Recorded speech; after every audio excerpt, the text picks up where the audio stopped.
రతి క్రీడ కాదు రాక్షస క్రీడ పార్ట్ 31. రియాన్ ఒక పిచ్చి మహారాజులా కనిపిస్తాడు. అలా కొడుకుని చూసి మురిసిపోయింది. కూతురు దగ్గర నుంచి ఫోన్ వస్తుంది. హారికాకి ఒక్కసారిగా భయం మొదలైంది. రియాన్ స్కూల్కి వెళ్ళి ఏ పెంట పెట్టాడో బిడ్డ సుప్రభాతాలు ఎలా ఉంటాయో అని. ఫోన్ లిఫ్ట్ చేసింది. అంతే. అవతల నుంచి నిమిషి వాయిస్ చూడాలి. మమ్మీ అని గట్టిగా అనే వరకు హారిగా చెవులు గల్లునన్నాయి. మమ్మీ, నువ్వు రియాన్ అన్నని ఎందుకు పంపించావు? వాడు చూడు ఏం చేస్తున్నాడో అని కోపంగా అన్నది. హారిక, ఒసై, వాడు నీకంటే ఏమైనా చిన్నవాడా? నీకంటే 10 years పెద్దవాడిని పట్టుకొని ఏంటా మాటలు? వాడు వీడు అని కోపం చేస్తుంటే నిమిషి, అబ్బా, నీ పుత్రరత్నానికి రెస్పెక్ట్ కూడానా? ఇదే ఫోను నేను డాడీకి చేస్తే నీకు నీ పుత్రరత్నానికి బ్యాండ్ బాజా ఉంటుంది తెలుసా? ఇక నేను చాలా గుడ్ గర్ల్ని కనుక నీకు చెప్తున్నాను. నేను చెప్పింది విను అన్నది. హారిక, వీడేదో పెంట చేసి ఉంటాడు. ఇంకా అభికి చెప్పనందుకు శాంతపడుతూ, చెప్పు బంగారం, వాడక్కడ ఏం చేస్తున్నాడు అని వినయంగా అడిగింది. నిమిషి, వెరీ గుడ్, అలా చెప్పగానే వినాలి. అయినా నీ నిమిషి బేట వెరీ గుడ్ అని నీకు తెలీదా? నేను అంతలా అరుస్తున్నాను అంటే వాడేం చేస్తున్నాడో తెలుసా? ఎందుకు పంపించావు? నన్ను తీసుకురమ్మనే కదా. కానీ వాడు ఏం చేస్తున్నాడు? ఇప్పుడు టైం ఎంత? 10 minutes నుంచి చూస్తున్నా. ఇక వస్తాడు అని. కానీ ఏం చేస్తున్నాడు నేను చెప్పను అంటూ సెల్ వీడియో కాల్ ఆన్ చేసి రియాన్ బాబుకి వెళ్ళి తిప్పింది. రియాన్ స్కూల్కి వెళ్ళాడు.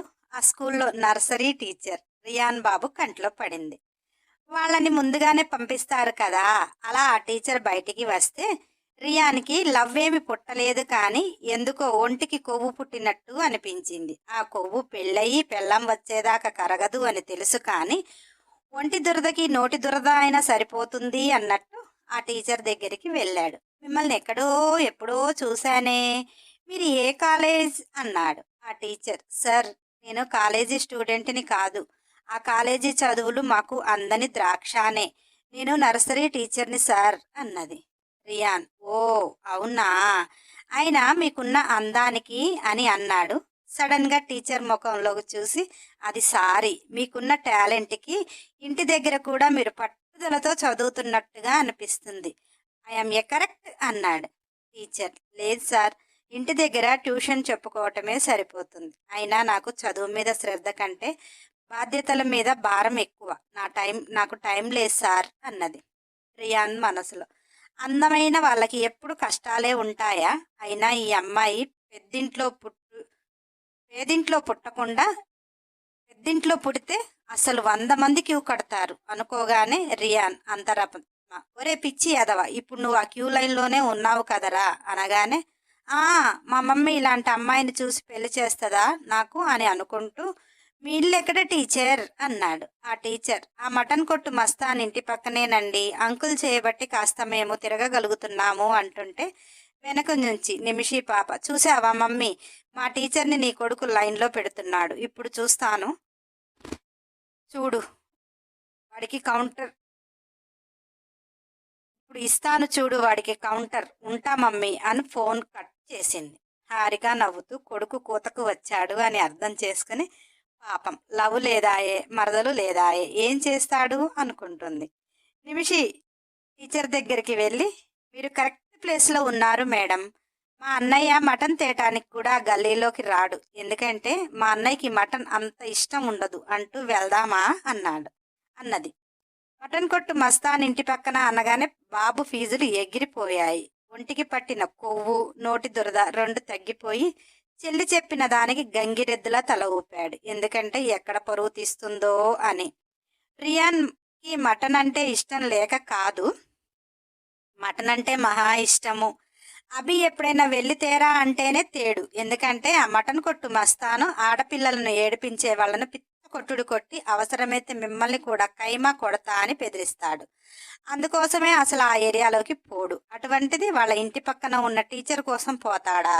అందుకే నిమిషిని తీసుకొని బయలుదేరాడు. ఇంట్లోకి వస్తున్న రియాన్ని చూస్తూ హారిక, అమ్మాయి నచ్చిందారా, వెళ్ళి మాట్లాడనా? నియాన్ ఎంగేజ్మెంట్తో నీ ఎంగేజ్మెంట్ కూడా చేసేస్తే నాకు ఒక బాధ్యత తీరుతుంది అనగానే రియాన్, మమ్మీ, అంత పని మాత్రం చెయ్యి మాకు. అమ్మాయిని పెళ్లి చేసుకుంటే మన ఇంట్లో ఏ కొంచెం తేడా జరిగినా నన్ను ఆ మటన్ కొట్టు మస్తాను తండ్రి లేని పిల్ల అని వచ్చి కైమా కొడతాడు. అంత అవసరమా? అసలే డాడీ కాలేజీలో చేర్పించినప్పుడు ఇంటి మీదికి ఏదైనా గొడవలు తీసుకువస్తే కొడుకు అని కూడా చూడను, చీరేస్తా అన్నాడు. ఇక ఆ అమ్మాయికి కనుక నువ్వు పెళ్లి చేస్తే నేను అసలే అల్లరివాడిని అంటారు. దానికి నా అల్లరితనం వేరేలా అర్థమై వెళ్ళి ఆ మస్తానికి చెప్పిందనుకో, వద్దులే మమ్మీ, నాకు నా భార్యలో మా మమ్మీ కనిపించాలి. నీలా నన్ను అన్ని రకాలుగా అర్థం చేసుకునేది కావాలి. నేను ఎంతలా అల్లరి చేసినా, ఏడిపించినా కానీ నవ్వుతూ భరించాలి. నన్ను ప్రాణంగా ప్రేమించాలి. అలాంటి అమ్మాయిని నువ్వే చూసి చెయ్యి మమ్మీ. నీకెప్పుడు అలాంటి అమ్మాయి కనిపిస్తే వెంటనే తాళి కట్టేస్తా. అప్పటి వరకు ఎవ్వరికి జోలికి పోను, ప్రామిస్ అని ఇంట్లోకి వెళ్ళిపోయాడు. ఇక్కడ తల్లి కూతుర్లు ఇద్దర్లు నవ్వుకుంటున్నారు. ఎందుకంటే రియాన్ గురించి వాళ్ళిద్దరికంటే ఎవరికి బాగా తెలుసు? తల్లి పిచ్చి మహారాజు అని ఎలా అనుకుంటుందో ఆ బుడ్డ చెల్లికి కూడా రియాన్ పిచ్చి మహారాజులాగే కనిపించాడు. నియాన్ వెళ్లే వరకు హన్సిక పకోడీలు వేస్తుంది. అబ్బా ఏం స్మెల్ అత్తా అంటూ లోనికి వస్తుంటే హన్సిక నువ్వు వస్తున్నావు అని వేస్తున్నాను నియాన్ అన్నది. నియాన్ నైనిక కోసం చూస్తున్నాడు. ఎక్కడ సందడిగా అనిపించలేదు. ఏంటి ఇంకా కాలేజీ నుంచి రాలేదా అని డౌట్ వచ్చింది. హన్సిక పకోడీలు వేస్తుంటే అవి తింటూ అత్త నైని ఏంటి ఇంకా రాలేదా అన్నాడు.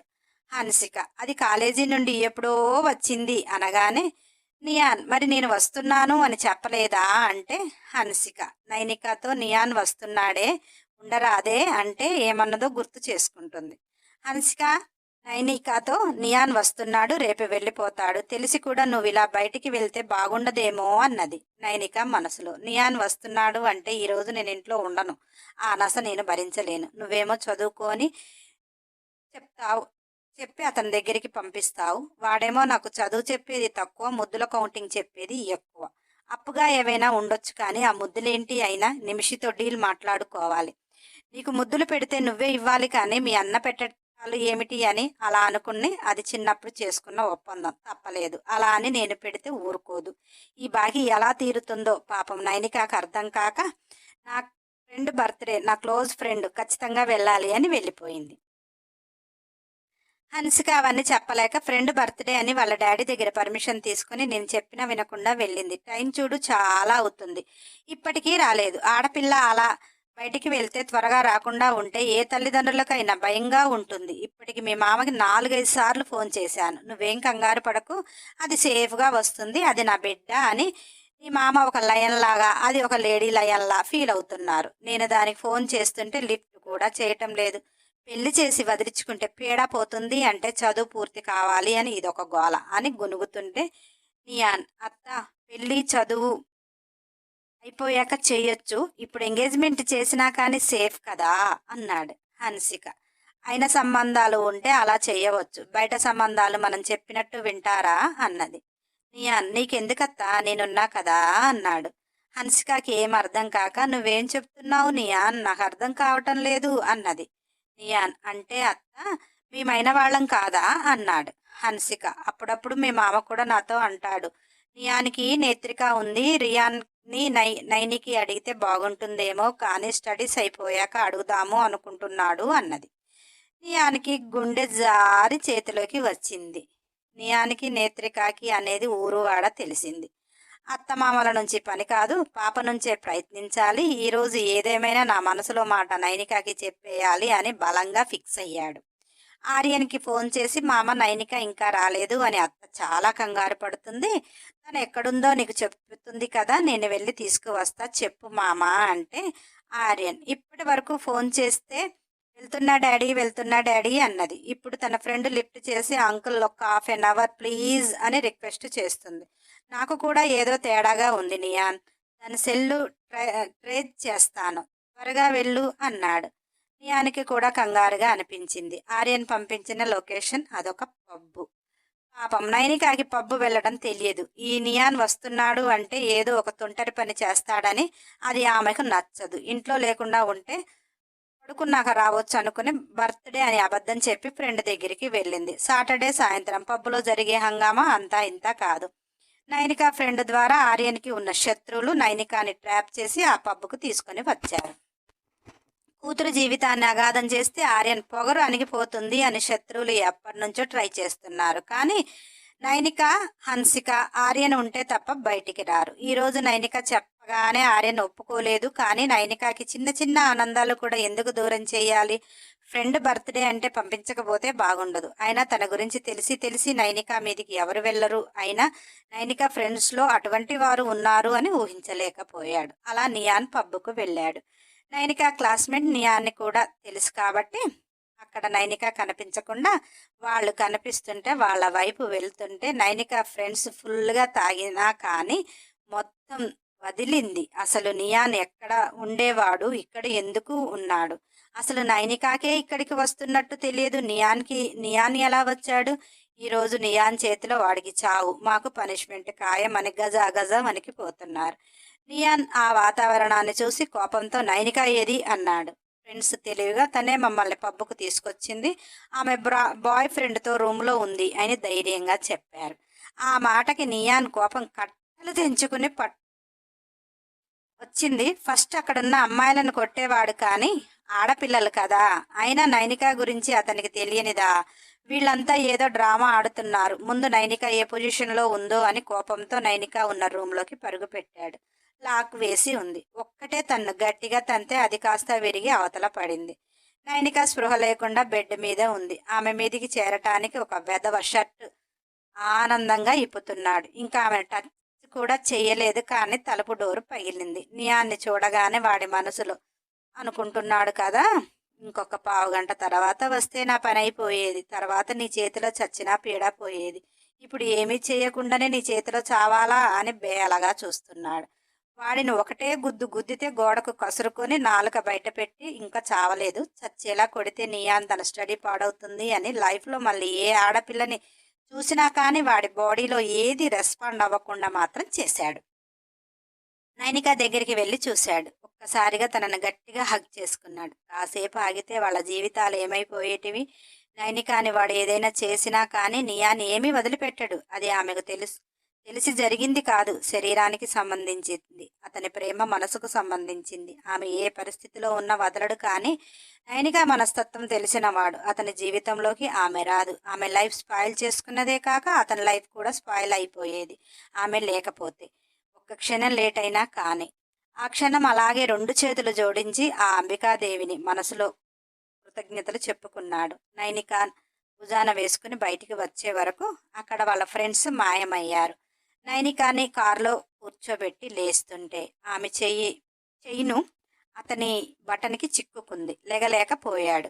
అది తీయటం అతనికి రాక నైనికాని తట్టి లేపుతుంటే ఆమె మగతగా లేగలేక లేస్తుంది. అలా అంత దగ్గరగా నైనికాని చూస్తూ, నువ్వు నాదానివే, అందుకే ఈరోజు నీకు అంత గండం తప్పింది. ఇక నీ బాబు నిన్ను బయటికి పంపించడు. ఇక అత్త కాలేజీ కూడా వద్దంటుందేమో అని ఆమె నుదుటిపై ముద్దు పెట్టి ఎలానో లేచాడు. ఆర్యన్కి ఫోన్ చేసి అక్కడ జరిగిందంతా చెప్పాడు. ఆర్యన్ అవతల రగిలిపోతున్నాడు. ఒక్క క్షణం లేట్ అయితే తన బిడ్డ జీవితం అని.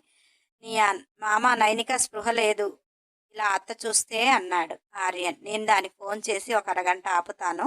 ఈలోపు దాన్ని సైలెంట్గా దాని బెడ్రూమ్లో పడుకోబెట్టు. అది బయటికి వస్తే నైనిక పడుకుంది అని నైని దగ్గరికి పోనివ్వకుండా నువ్వే ఏదో ఒకటి మేనేజ్ చెయ్యి. నైనిని అలా చూసిందంటే ఆ ఉన్న స్టడీ కూడా కంప్లీట్ చేయలేదు. నేను దానికి దగ్గరగా ఉండి ఆ స్టడీ కంప్లీట్ ఎలానో చేపిస్తా. ఈ ఒక్క రోజుకి మేనేజ్ చెయ్యి అన్నాడు. ఆర్యన్ హన్సికకి ఫోన్ చేసి ఏం చేస్తున్నావే అన్నాడు. హన్సిక, ఏమీ తోచక గుడ్డి గుర్రం పళ్ళు తోముతున్నా. కొంచెమైనా ఆలోచన ఉండాలి.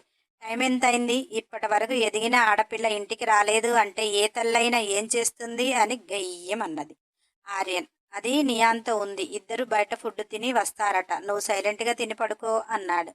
హన్సిక, మరి నేను చేసిన వంట మొత్తం అన్నది. ఆర్యన్, రేపు నేను వస్తా కదా, మొత్తం నేనే తింటాను. నువ్వు హ్యాపీగా తిని పడుకోవే అన్నాడు. హన్సిక, రేపు వస్తున్నారా? చాలా టైం పట్టిద్ది అన్నారు. అయినా నేను దాన్ని చూడకుండా అస్సలే నిద్రపోను కదా అన్నది. ఆర్యన్, నేను ఒకటి చెప్తాను, అది బుక్పై 100 టైమ్స్ రాయి, వచ్చాక చూస్తాను. అది రాశాక అప్పుడు వెళ్ళి దాన్ని చూసి పడుకో అన్నాడు. హన్సిక, ఏం రాయాలి అన్నది ఆర్యన్ మనసులో. నీ బాడీలో అన్నీ ఉన్నాయి కానీ ఆ ఫీలింగ్స్ అనే పదార్థం లేదు కదా, అవి రాయటానికి ఒక దేవత పేరు చెప్తాను అంటూ చెప్పాడు.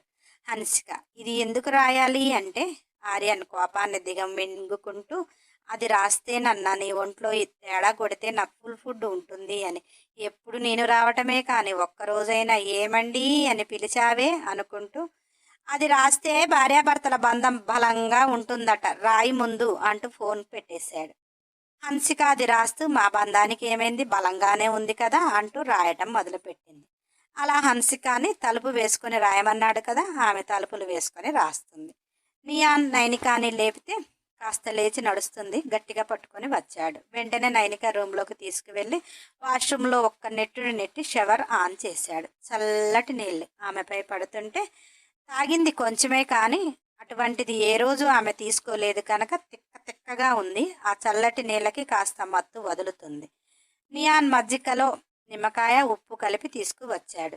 నైనిక తడిచిన బట్టల్లో ఆమె అందాలు కనువిందు చేస్తుంటే గుటకలు మింగుతూ ముఖం నేలకి వేసి ఇది తాగు, కడుపులో ఉన్న తిక్క కూడా వదులుతుంది అంటుంటే నైనిక, నియాన్ నాకు గాల్లో తేలినట్టుగా ఉంది. ఎందుకని? భలే హ్యాపీగా అనిపిస్తుంది. నువ్వు నన్నెందుకు వాష్రూమ్లో వేశావు? నాకు చలి బాగా పెడుతుంది. అయినా నా కడుపులో ఏమీ లేదు. ఇలా నాకు బాగుంది అని ముద్దు ముద్దుగా మాట్లాడుతుంది. నియాన్ నైనికాని గట్టిగా పట్టుకొని తాపించాడు. తాగింది కొంచెమే కనుక అది విరుగుడైపోయి కడుపులోకి వెళ్ళిపోయింది. చాలా తాగి ఉంటే బయటికి వచ్చేది. వెళ్ళి డ్రెస్ చేంజ్ చేసుకుని పడుకో అని బయటికి వచ్చాడు నియాన్. నియాన్ అన్నం తింటుంటే హన్సిక బయటికి వచ్చి అదేంటి బయట తిని వస్తారు అన్నారు మీ మామ అన్నది. నియాన్ అత్త నువ్వు కుక్ చేశాక నేను బయట తింటానా? మామయ్య బయట తిను అన్నాడు కానీ నీ వంట కోసం వచ్చేసాను అంటుంటే హన్సిక ఇది తిను అది తిను అని వడ్డిస్తుంది. నైని కూడా తినలే కదా పిలుస్తానుండు అంటే నియాన్ ఫుల్గా తిన్నదత్తా ఫ్రెండ్స్ తోటి, ఇప్పుడు తినదు, వచ్చేటప్పుడు నిద్రపోతుంటేనే లేపుతూ తీసుకుని వచ్చాను, పడుకుంది అనగానే సరే అని నియాన్ తినేదాకా ఉండి నైనికాని చూసి పడుకుంది. నియాన్ టీవీ పెట్టుకున్నాడు కానీ అతనికి టీవీపై ఏ ధ్యాస లేదు. ఇందాక నైనికాని తడిబట్టల్లో చూసినాక అతని మనసు ఎంత కంట్రోల్ చేసుకున్నా కంట్రోల్ అవ్వటం లేదు. అందులో ఈరోజు ఎలాగైనా అతని మనసులోది చెప్పాలని వస్తే ఇలా జరిగింది. రేపు వెళ్ళిపోతే తనకి ఎలా తెలుస్తుంది? రేపు మార్నింగ్ కల్లా ఆర్యన్ మామ వస్తాడు. ఏంటి అని ఆలోచిస్తుంటే ఇంతసేపు హన్సిక రాసిన మన్మథ మంత్రం మొత్తం నైనిక మీదికి వచ్చేసింది. ఎందుకంటే పాపం ఆమె తాగిన జ్యూసులో కోరికలను పుట్టించేది మత్తు ఇచ్చేది 2 డ్రగ్గులు కలిపిచ్చేశారు. నియాన్ ఆలోచనలతో సతమతమవుతుంటే నైనికాకి నియాన్ ముద్దులు బాకీ గుర్తుకు వచ్చింది. నియాన్ని పిలిచింది. నెక్స్ట్ ఎపిసోడ్ కోసం సబ్స్క్రైబ్ చేసుకునే వారు చేసుకుని బెల్ ఐకాన్ టచ్ చేసి ఖచ్చితంగా ఒక లైక్ చేయండి. కంపల్సరీ కామెంట్ ఇవ్వండి. వీలైతే షేర్ చేయండి. మన ఛానల్లో కంప్లీట్ అయిన స్టోరీలు చాలా ఉన్నాయి, ప్లేలిస్ట్లో పెట్టాను, నాన్ స్టాప్గా వినండి.